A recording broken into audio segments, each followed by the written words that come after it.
अच्छा मैं जरा डॉक्टर साहब बहुत शुक्रिया आपका। एक तो चले शाह जी की गुफ्तगू आपने सुन ली। हमारा ख्याल तो ये था कि खाली मुस्लिम लीग नून की तरफ तोपों के दाने हैं कि वो फेवरेट है या वो किंग्स पार्टी है। वो तो कह रहे हैं कि शायद तासुर ये भी है कि IPP भी एक किंग्स पार्टी है और आपको भी कोई ख़ास किस्म की सहूलत मुयस्सर है या हो जाएगी इलेक्शनों में जो कि शायद PMLN के पास है। बिस्मिल्लाहिर्रहमानिर्रहीम। सबसे पहले तो मैं अपने दोनों ऑनरेबल कोलीग्स को अस्सलाम वालेकुम कहते हुए मुनीब आपसे ये तवक्को करती हूँ कि प्रोग्राम में जो है वो लेवल प्लेइंग फील्ड की बात हो रही है, तो प्रोग्राम में लेवल प्लेइंग फील्ड रहेगी। क्योंकि मैं इस वक्त जो सारा सुन नहीं पाई नैरेटिव, लेकिन जो मेरी समझ आई है कि हमारे पाकिस्तान के अंदर जो इस वक्त फेवरेटिज्म और लाइकिंग डिसलाइकिंग, ओनरशिप और फैसिलिटेशन और लाडले चहेते आंखों के तारे, ये वो सारी टर्मिनोलॉजी चल रही है। तो मेरे शाह साहब भाई भी हैं और एक सियासी बहुत ज्यादा कमिटेड वर्कर और लीडर होते हुए इससे इनको आगाही भी है कि ये सारी चीजें हालात, वाकयात और सूरत हाल जन्म देती है और कोई किसी का आंखों का तारा और लाडला उस वक्त तक हो नहीं सकता जब तक हालात मुवाफिक ना हो और सूरत हाल चैलेंजिंग ना हो। जो इस वक्त की सिचुएशन चल रही है, हम सब जो पॉलिटिकल स्टेक होल्डर्स हैं, इस बात पे हमारा कंसेंसस है कि पाकिस्तान की जो इकोनॉमिक फ्रंट पे चैलेंजेस हैं, जो आपके टेररिज्म के हवाले से चैलेंजेस हैं, जो ओवरऑल पोलराइजेशन है, जो अनरेस्ट है, अनसर्टिनिटी है और एक पाकिस्तान में क्योस है, वो सब जो है अल्टीमेटली उसके सारे जो है ताने बाने हम सियासतदानों से आके पीते हैं। क्योंकि कौम हमारी तरफ देखती है, कौम जो है वो देखती है, बेशक जिस भी जमात में बैठी है वो अपने अपने लीडर को, अपनी अपनी जमात को आगे बढ़ता देखना चाहती है, कि लीडिंग रोल में देखना चाहती है। ठीक है जी। लेकिन वही कौम है जब हम अपना रोल प्ले नहीं कर पा रहे तो इस वक्त जो है वो मुतनफर हो रही है। वही कौम ये देख रही है कि हम तसादम टकराओ और एक दूसरे की खींचातानी की सियासत से अवाम को क्या मिला, स्वाय अवाम के नुकसान और इस मुल्क को पीछे ले जाने के। इस सियासत ने इस मुल्क को उस तरह से डिलीवर नहीं किया जो अवाम की तवक्को। डॉक्टर साहब राइटली सो। डॉक्टर साहब आप जरा मुझे जरा गुजारिश इलेक्शन के बाद करनी है सर, मेरी गुजारिश सुन लीजिएगा डॉक्टर साहब, जरा आसान हो जाएगा व्यूअर के लिए भी, मेरे लिए भी, सबके लिए। जरा इसका जवाब दीजिएगा, आपके नजदीक क्या आज के इंतखाबी दंगल के अंदर जो अब आगे होने जा रहे हैं, इंतखाबात है ना जी, हर जमात ने इलेक्शन लड़ना है, क्या वो जिस लेवल प्लेइंग फील्ड की हमारे मौजूद मेहमान जनाब शाह साहब बात करते हैं, सारे हमारे मौजूद गेस्ट हैं सारे बात करते हैं, वो किसी एक जमात के पास ज़्यादा है और किसी एक जमात के पास कम है, क्या आप ये बता सकती हैं? दूसरा ये कि आपकी नज़र में आज अगर कोई किंग्स पार्टी है तो वो कौन है? देखिए बात ये है कि PMLN के हवाले से उंगलियां इसलिए उठ रही हैं, इसलिए बाकी सारी जमातें उनको फोकस भी कर रही हैं कि जो मियाँ साहब का पाकिस्तान से रुखसत होना, फिर वापस पाकिस्तान में उनकी आमद और फिर उस तरह से मैं समझती हूँ कि वो पॉलिटिकल वर्कर होते हुए क्या गवर्नर हाउस पंजाब के अंदर कोई शख्स फातिहा खाने के लिए जाए बेमा अहलो याल और वहाँ वो बहावलपुर डिवीजन की पॉलिटिकल मीटिंग होल्ड कर ले तो क्या तासर जाएगा।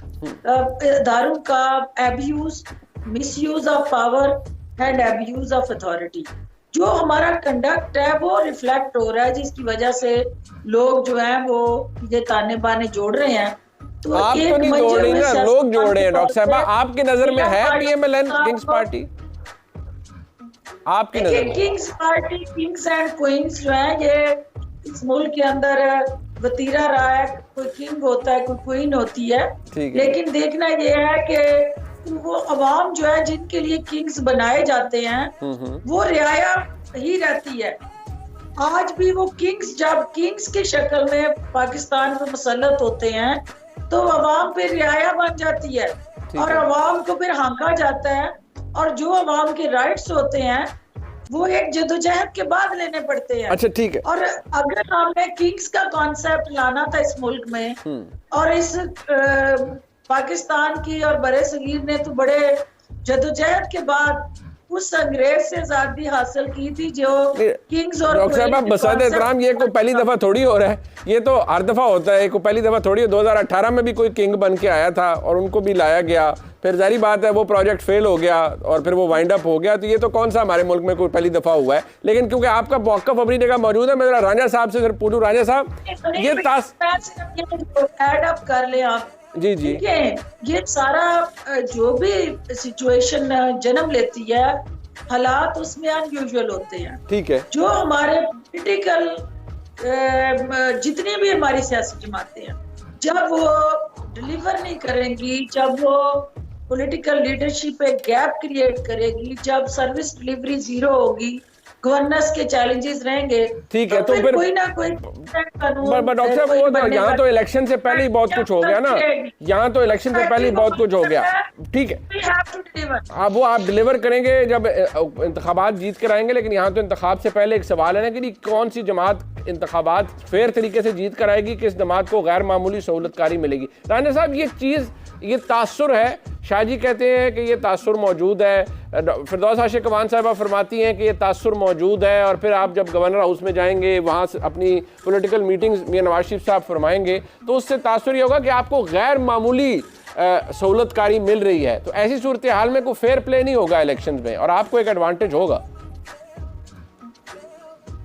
देखिए, गवर्नर हाउस जाना वो जो एक वाकया है, उसको इस तरीके से मीडिया पे लेके आया जा रहा है और उसका इतना शोर और वावेला किया जा रहा है उसके ऊपर कि जिस तरह गवर्नर हाउस के बीच में नवाज शरीफ साहब ने कोई अपने मंशूर का ऐलान कर दिया है। वहां पर नवाज शरीफ साहब की ज़ौजा की वफात हुई थी गवर्नर साहब की। नवाज शरीफ साहब उस वक्त पाकिस्तान में मौजूद नहीं थे, पाकिस्तान से बाहर थे। तो बल्कि आप देखेंगे कि नवाज शरीफ साहब पाकिस्तान से जब बाहर थे तो जितने भी उनके दोस्त अहबाब या पार्टी के जो हमारे रहनुमा हैं या अजीज थे जिनके घर में ऐसी फौतीदगियां हुई हैं, नवाज शरीफ साहब उनके घर गए। अब गवर्नर हाउस, क्योंकि गवर्नर जो है वो गवर्नर है और गवर्नर हाउस में मुकीम है, तो नवाज शरीफ साहब तारिक फजल साहब जो थे उनके घर गए। उसके बाद उन्होंने हमारे वो जो राणा साहब थे, सेनेटर साहब, उनके घर फौतगी हुई थी, उधर गए। उसके बाद इनकी जो एहलिया थी गवर्नर साहब की, वो वफात पा गई थी।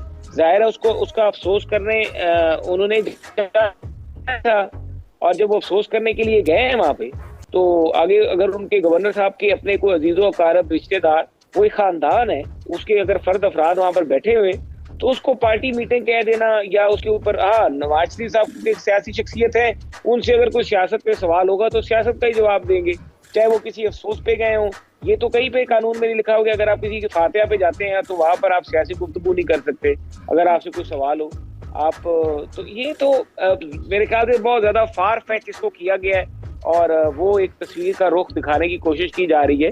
बाकी बिलावल साहब हैं या बाकी हमारे सारे, हमारे लिए सब काबिल एहतराम है, IPP है, सब सियासी अमल का हिस्सा, उसका हिस्सा बने, सब इलेक्शन में बढ़ चढ़ के हिस्सा लें। देखिए, अगर किसी भी सियासी जमात का कोई भी मामला हो रहे हैं, अभी पिछले दिनों कराची में बल्दियाती इंतखाबात हुए, कोई अगर उस बल्दियाती इंतखाबात में पीपल्स पार्टी को अच्छी अक्सरियत मिली और उनको मुबारक भी देते हैं, या किसी एक सीट पे गालिबन कोई इंतखाब हुआ, मुझे एग्जैक्टली याद नहीं कि वो कौन सी थी, लेकिन वहां पर भी इनको कामयाबी हुई। अगर लेवल प्लेइंग इनके पास ना हो तो फिर वो कामयाबी किस तरह मिले।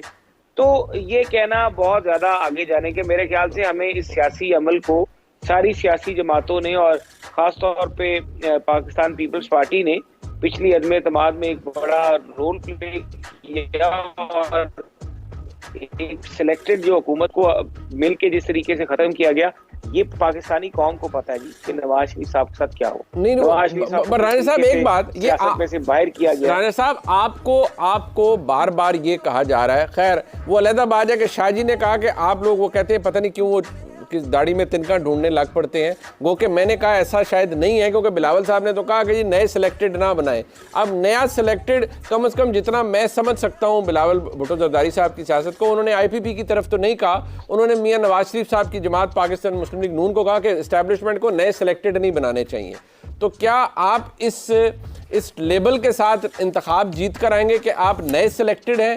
बिकॉज पूरी सारी सियासी जमातें, IPP हो, पीपल्स पार्टी हो, यहाँ तक कि मैं अगर कहूँ कि कुछ बातें शायद मौलाना फजल रहमान साहब के कैंप से भी आ जाएंगी कि भाई आपको तो गैर मामूली सहूलतकारी मिल रही है, आप ही इक़्तिदार में आ रहे हैं और आपको इस दफ़ा लाया जा रहा है, तो कैसा लगेगा आपको?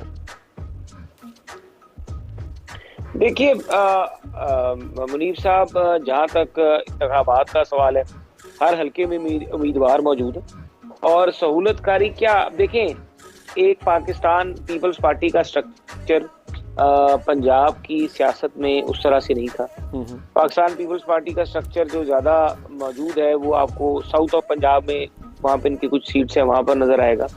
और जनूबी नॉर्थ में आपको एक दो सीटें ऐसी हैं, राजा परवेज साहब की होगी, कुछ हद तक कमर जमान कायरा साहब वाली होगी, बाकी वो नहीं है। आपको सिंध में इनका अपना स्ट्रक्चर है, बलूचिस्तान में बाप है, वो हमेशा एलाइज रहते हैं, जिसके साथ भी वो अपना सियासी फैसला खुद आज़ाद होकर करते हैं। बाकी पीछे आपका KPK रह गया, वहाँ पे PTI का स्ट्रॉन्ग सिस्टम था, लेकिन PTI का जो स्ट्रॉन्ग सिस्टम है वो कोलैप्स कर गया बिकॉज ऑफ 9th में। अब 9th में PTI ने जब मुस्लिम लीग नून के खिलाफ 2018 में मुहिम चलाई, नवाज शरीफ साहब के खिलाफ केसेस बने और नवाज शरीफ डिस्क्वालीफाई हुए, तो सबसे ज्यादा किसको फायदा हुआ? अगर नवाज शरीफ डिस्क्वालीफाई ना होता तो इमरान खान कभी भी वज़ीर आज़म नहीं बन सकता था, वो आ ही नहीं सकता था। तो नवाज शरीफ को जो हटाने वाले थे, जब वो खुद हट गए, तो नवाज शरीफ जो असल हकदार था, जो असल अवाम के वोट से मुंतखब होकर 2013 में आया था, जिसको एक अदालती फैसले से निकाला गया था, वो असल हकदार जो है वो कर ली। अब जब उसने एक नेचुरल स्पेस ऑक्यूपाई की है, उसको ये कह देना कि ये कोई स्पेशल ट्रीटमेंट मिल रहा है, अच्छा, अमरीकी फौजी तैयारा मशरकी बहिरा रूम में हादसे का शिकार हो गया। तबाह होने वाला तैयारा तरबियती ऑपरेशन पर था जिसमें मुतअद्दिद एहलकार सवार थे। अमरीकी हुक्काम के मुताबिक हादसे में हलाक होने वाले एहलकारों की कोई मालूमात जारी नहीं की जाएंगी। अमरीकी हुक्काम ने मुतासिरा खानदानों के एहतराम के पेश नज़र हादसे में हलाक एहलकारों की मालूमात पब्लिक न करने का फैसला किया है। अमरीकी हुक्काम ने इस हादसे की आला सतह की तहकीकात का भी आगाज़ कर दिया है। यूरोपीय कमांड ने एक बयान में कहा है कि तैयारा तरबियती ऑपरेशंस के दौरान गिरकर तबाह हुआ है।